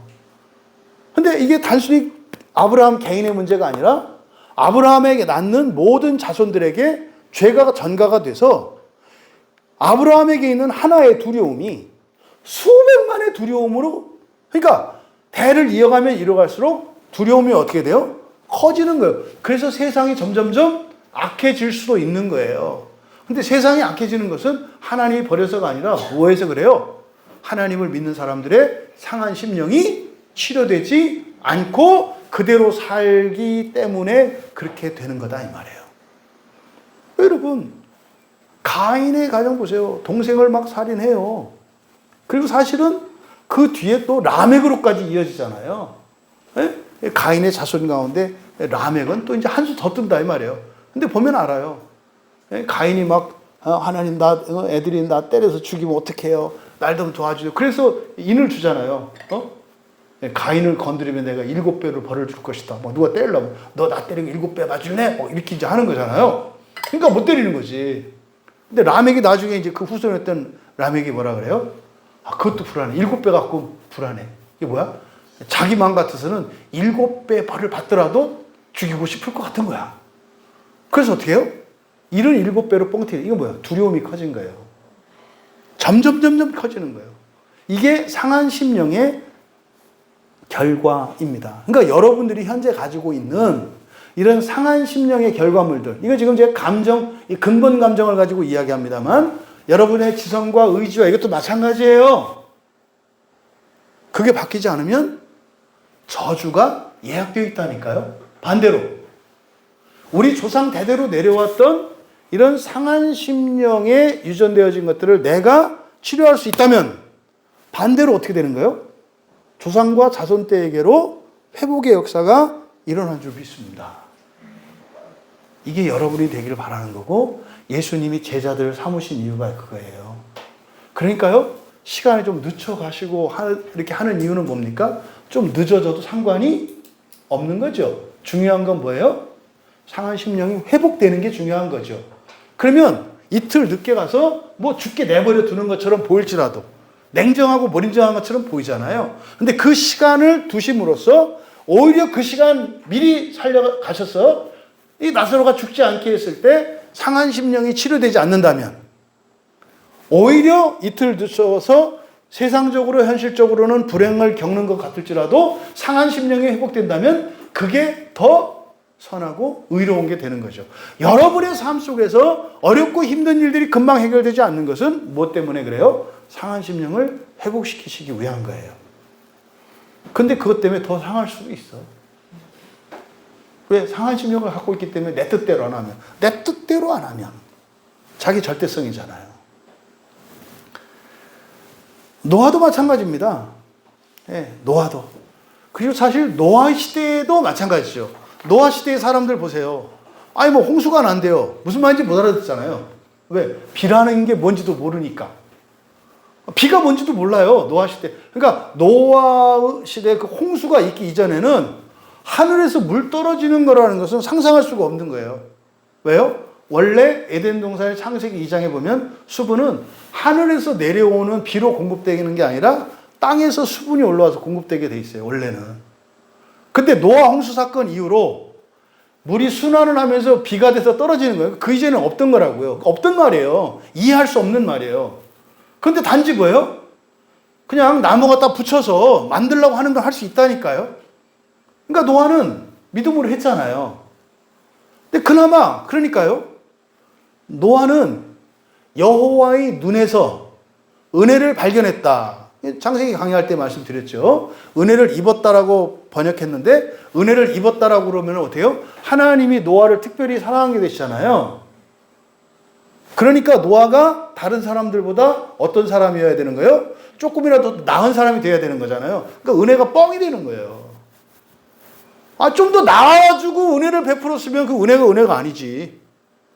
노아에게 어떤 뭐가 있으니까 은혜를 줬네. 그러니까 교인들 다 알아요. 은혜라는 말이 사기라는 거. 값없이 거저 구원하신다. 이게 뻥이라는 거 다 안다니까요. 왜? 성경 번역이 그렇다고요. 그래서 노아가 의인이어서 하나님께 은혜를 입었다. 그러니까 여러분도 의인 되세요. 똑바로 하세요. 교회 많이 나오시고 뭐 하시. 그 성경 번역이 잘못되면 그렇게 된다고요. 직역하면 어떻게 된다 그랬어요? 노아가 여호와의 눈에 있는 은혜를 발견했다 그래요. 왜 사람들은 발견 못했는데 노아만 발견했을까요? 심령이 상하지 않았기 때문에 그래요. 그러니까 그 말씀을 하신 하나님의 말씀을 액면 그대로 그냥 받아들였단 말이에요. 뭔지 몰라요. 그래서 어떻게 해요? 그냥 산 꼭대기에다가 역청 갔다가 나무를 붙여서 만들려고 하니까 1층, 2층, 3층으로 해서 만들고 창문에 그대로 한 것뿐이에요. 근데요, 사람들은 안 하죠. 왜요? 상한 심령을 가지고 있기 때문에 그렇다 이 말이에요. 결국에는 그들이 어떻게 합니까? 천사와 사람 사이에서 이렇게 거인이 태어나는, 그래서 하나님의 창조주의 섭리를 거스르는 이런 일들이 일어나잖아요. 또 여러분, 그러니까 사람들이 그때 당시에 사람들이 방주를 만들지 않은 이유가 뭐라고요? 상한 심령 때문이라고요. 그걸 오늘날 보세요. 왜 사람들이 다 예수 안 믿죠? 심지어는 예수를 믿는 사람들도 왜 성경에서 분명히 더 좋은 부활, 더 좋은 구원에 대해서 얘기하고 1등 구원과 꼴찌 구원에 대해서 얘기를 하는데 왜 1등 구원을 바라지 않고 심지어는 꼴찌 구원을 1등 구원과 똑같다고 생각하는 거죠? 상한 심령 때문에 그래요. 상한 심령 때문에. 그러니까요, 절대로 내 판단, 생각이 아니라 또 어떤 사람이나 누군가를 믿으면 안 돼요. 오직 성경의 가르침만 우리가 믿고 따라가야 되는 거예요. 왜? 우리가 상한 심령이기 때문에. 그것만이 유일한 길이라니까요. 그래서 그때 당시에 사람들이 방주를 만들지 않은 거나 오늘날 사람들이 예수님을 믿고 교회 다니지 않는 거나 심지어는 교회 다니던 사람들도 교회를 떠나는 거나 원인은 뭐다? 상한 심령 때문이다. 아니 구원받으려고 교회에 오지 친목회 하려고 여기 옵니까? 교회 다니다가 떠나는 사람들 하나님 때문에 떠나고 예수님 때문에 떠났다는 사람을 제가 직접적으로는 본 적이 없네요. 다 목사 때문에 떠나고 무슨 장로, 권사, 집사 심지어는 또 애들 때문에 떠나네. 왜 그렇다고요? 상한 심령 때문이라고요. 그러니까 자기의 판단이나 감정을 절대시해서는 안 돼요. 절대시가 아니라 맞다고 생각해서도 안 돼요. 창세기에 나오는 족장들 보세요. 아브라함뿐만 아니라 이삭, 야곱 이 사람들 보세요. 이삭 같은 경우에는 상한 심령이 이삭은요 감정적으로 볼 때 외로움이에요. 어머니 잃고 나서 외로움에서 허덕이거든요. 이게 고쳐지지 않아요. 그러니까 어떻게 돼요? 아버지가 죽인다고 하는데도 그냥 내던지는 거예요. 물론 하나님은 그것을 믿음의 행위로 봅니다만, 그러니까 실제로 정상적인 아들 같은 경우 물어봐야 되는 거 아니에요? 아버지 왜 죽이려고 그래요? 이렇게 해야 되는 거 아니에요? 근데 뜻대로 없어서 여러분 누군가가 여러분을 죽이려고 할 때 죽이세요. 그렇게 대답하는 사람이 누구예요? 속으로 쾌재를 부르는 거지. 안 그래도 내가 죽고 싶어서 예수 믿고 나서 자살을 못했는데 아싸 드디어 기회를 만났다. 뭐 이런 거 아니겠어요? 외로워 죽겠는데. 여러분 외로움을 겪어보신 분들은 알아요. 네, 외로움의 끝은 죽음이에요. 물론 다른 것도 다 마찬가지예요. 두려움과 수치심과 미움도 끝은 해결은 뭐예요? 죽어야 끝나요. 근데 끝난다고 생각할 뿐이지 끝나는 게 아니지. 진짜 메인 이벤트는 그때부터지. 그래서 이런 족장들에게 나름대로의 상한 심령들의 이런 결과물들이 있다고요. 야곱은 뭐겠어요? 여러분들이 근본 감정을 가지고 상한 심령의 감정적인 측면을 봤을 때 야곱은 뭘 것 같아요? 두려움이에요. 두려움. 튀잖아요. 형이 죽을까 봐 튀는 것부터 시작하잖아요. 그래서 엄마한테 또 버림받을까 봐 거짓말하는 것도 그대로 따라서 하거든요. 뭐 때문에 그래요? 두려움 때문에 그래요. 이런 식으로 쭉 갑니다. 요셉 같은 경우는 뭐겠어요? 요셉 같은 경우에는 따돌림 받았거든요. 아버지한테 편애를 받았어요. 편애를 받았다는 것은 뭐 특별 대우를 받은 거죠. 특별 대우를 받는 건 뭐예요? 외로운 거예요. 특별 대우 받으면 여러분 1등 해보세요. 여러분이 최고 가는 부자나 뭐가 돼보세요. 외로워져요. 누구한테 따돌려서가 아니라 외로워져요. 왜? 다른 사람 모르는 거 여러분만 알고 있어. 다른 사람이 할 수 없는 걸 여러분만 할 수 있어. 여러분 혼자 해야 되잖아요. 그 누가 도와줄 수 없어요. 그러니까 여러분 혼자 해야 된다니까요. 외로워져요. 높아지고 능력이 있어지면 반드시 외로움이 따라와요. 그래서 이런 사람들은요, 외로움에 강해야 돼요. 사람 끌고 다니는 사람들은 이렇게 탁월한 사람이 될 수가 없어요. 외로움을 극복해야 돼요. 그러니까 이 상한 심령이 요셉에게는 그렇게 나타나요. 그러니까요, 인생 꼬이는 거예요. 그러니까 자꾸 형들한테 치근댔거리고, 그 쓸데없이 꿈 얘기를 왜 해? 안 그래도 재수없는데. 왜? 형한테 좀 이렇게 친하려고. 그러니까 더 외로워진다니까? 이게 상한 심령의 결과가 그렇게 돼요. 문제를 해결하려고 하는데 문제를 더 키우는. 그러니까 그뿐입니까? 야곱, 이스라엘로 이름을 개명한 뒤에 그 아들들, 12아들들, 그 딸들, 다 마찬가지예요. 다 다투고 배신하고 막 이러지 않아요? 또 여러분, 모세 보세요.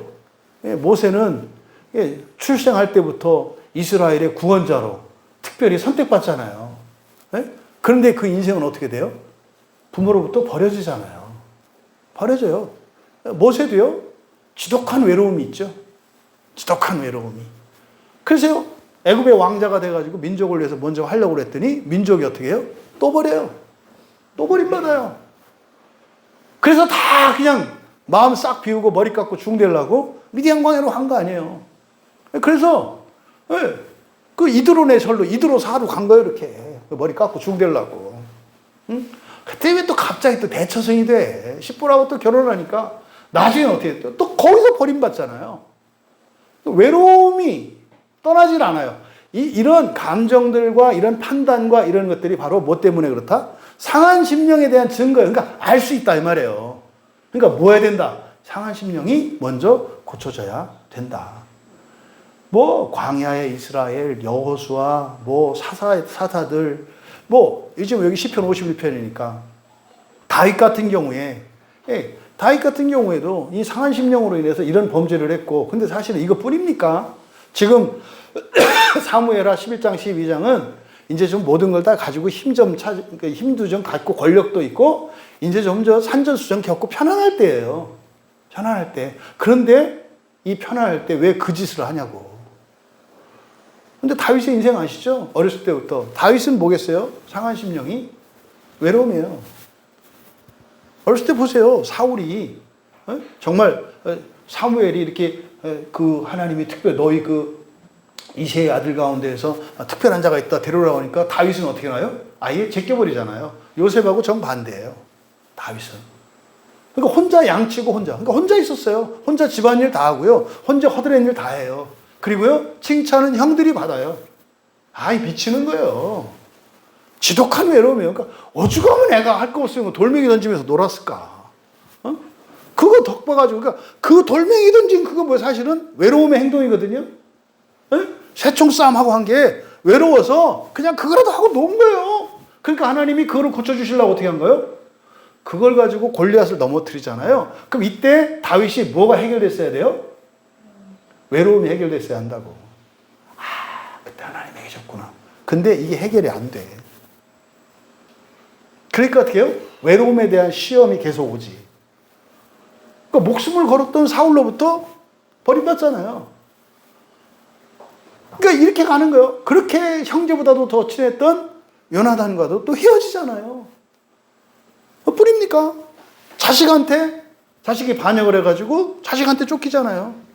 충성스러웠던 그 30인의 용사, 이 3인의 용사들에게 또 막 도전을 받고 죽이는 일들이. 그러니까요, 다윗은 평생 외로움에서 벗어나지 못한 거예요. 그래서 영광과 명예와 모든 걸 다 이루었는데 어느 날 밤 외로움이 딱 타고 들어오니까 어떻게 돼요? 한 방에 다 무너뜨리잖아. 그러니까 상한 심령이 치료되지 않고서는 환경이 바뀌고 뭐가 된다고 해결되는 거 아니다. 응? 해결되는 거 아니다. 또 그 아들 뭐 솔로몬, 르호보암 또 그 이외에 남북의 열왕들이나 사사들 뭐 또 심지어는 예수님의 제자들인 12 사도들을 보세요. 상한 심령이 고쳐지지 않으면 어떻게 돼요? 목숨을 걸겠다고 했던 베드로도 튀잖아요. 여러분, 이 상한 심령이 고쳐지지 않고서는 여러분들의 필요가 채워지고 여러분의 문제가 해결되고 여러분의 소원이 성취되고 여러분들이 가질 수 없고 상상할 수 없었던 더 많은 것들로 여러분들에게 채워진다 할지라도 여러분에게서 불행은 떠나지 않아요. 그러니까 우리들의 문제는 뭡니까? 문제가 아니에요. 복을 누릴 준비가 안 된 게 문제라고요. 그게 뭐예요? 상한 심령이에요. 차라리 상한 심령이 치료되기 이전에 이런 복과 영광을 누리지 못하는 게 오히려 다행일걸요. 여러분에게 돈이 있고 명예가 있고 다 있어요. 근데 상한 심령이 치료가 안 됐어요. 그러면 그거 갖고 뭐 한다고요? 죄 짓는다니까요. 참아야 될 이유가 없을 거고요. 좋은 얘기 아니니까 계속할 필요 없을 것 같아요. 그래서 우리들이 해결해야 되는 시작이 뭐다? 상한 심령이다. 이거 안 되면 어떻게 된다? 인생 그냥 뺑뺑이 돌다가 죽어라고 살고 하는데 되는 거 하나도 없다. 근데 그게 나만의 문제가 아니다. 대를 물려간다. 심지어는 조상들의 숙제도 해결되지 못했기 때문에 조상들도 다음 때를 기다려야 된다.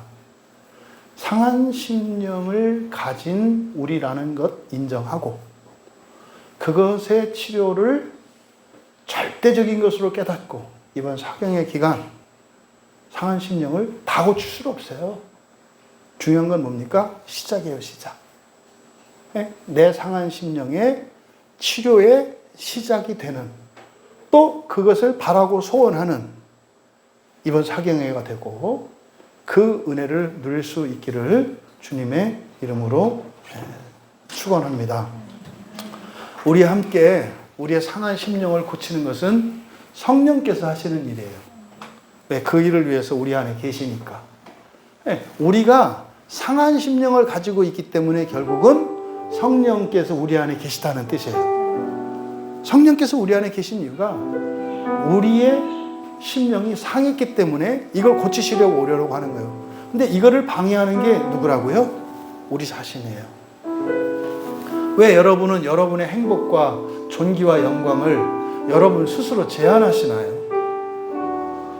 왜 하나님이 완벽하게 모든 것을 다 고치시려고 하는데 그걸 저항하고 왜 거부하고 왜 반대하고 그럼 심지어는 그 안 된다고까지 그렇게 하느냐 이 말이에요. 왜 마귀 말을 듣고 자꾸 여러분의 인생을 구원하시려는 하나님의 구원의 손길을 버리냐 이 말이에요. 여러분 우리가 기도할 때 고백의 기도, 결단의 기도, 믿음의 기도를 합니다. 성령님께 기도할 때 정말 그동안에 모든 수치를 굴려보내고 모든 불행을 끌어낼 수 있도록 성령 하나님 도와주십시오. 그래서 지금까지 우리가 살아왔던 인생을 있는 그대로 마음 편히 솔직하게 두려워하지 않고 하나님께 있는 그대로 인정하고 고백하며 기도할 때 여러분 기억 속에 남아있는 과거의 사건과 과거의 사람들, 여러분의 마음을 상하게 했고 또 지금까지도 상한 채 있었던 그 모든 것들을 떠나보낼 수 있도록 성령님께 도움을 구하며 기도합니다. 하나님, 정말 과거에 내 마음을 상하게 하였던 사람들과 사건들, 그런 기억들을 잊게 해 주시옵소서. 두 번째로, 지난날 내가 겪었던 슬픔과 아픔, 불안과 두려움과 고통, 이것을 복으로 바꿔주시기를 기도합니다.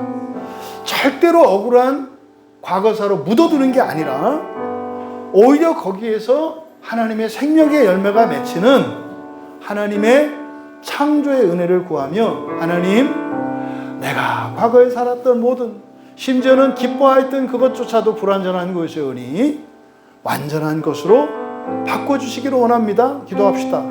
그리고 세 번째로, 이제는 새로운 사람으로 새로운 기준을 가지고, 예수님의 기준이죠. 예수님의 삶이죠. 그렇게 새로운 인생을 살아가도록 성령께서 도와달라고, 우리 첫 번째로 고백의 기도 함께 하고 두 번째, 세 번째 기도를 이어서 합니다. 먼저 고백의 기도, 과거를 떠나보내 주시도록 기도합니다.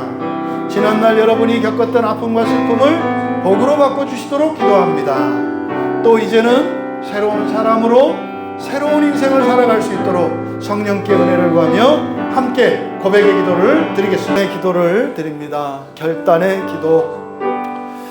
성령 하나님께서 여러분들의 상한 심령을 치유하시고 여러분의 과거를 새롭게 하시고 여러분의 과거의 아픔을 참으로 귀한 것으로 바꾸시고 새로운 사람으로 새로운 인생으로 살아갈 수 있도록 하실 것입니다.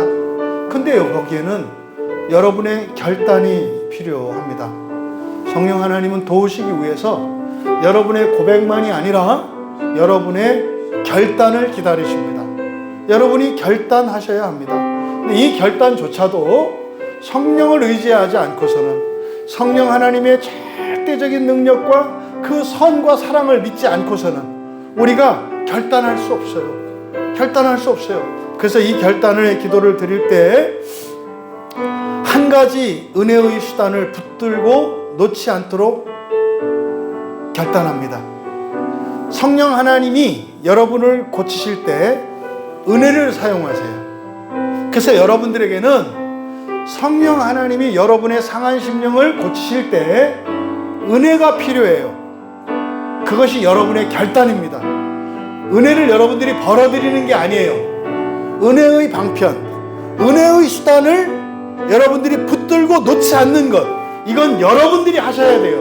그것이 참으로 성령께서 상한 심령을 고쳐주실 수 있도록 하는 여러분 편에서 하셔야 되는 결단의 기도입니다. 그래서 여러분들이 무엇이든 괜찮습니다. 성경을 읽는 것이든 설교를 반복해서 듣는 것이든 마음 기경을 것이든 기도하는 것이든 또 여러분들이 예배에 참여하는 것이든 어떤 것이든 이런 은혜의 방편은, 은혜의 수단은 여러분들이 정하시면 돼요.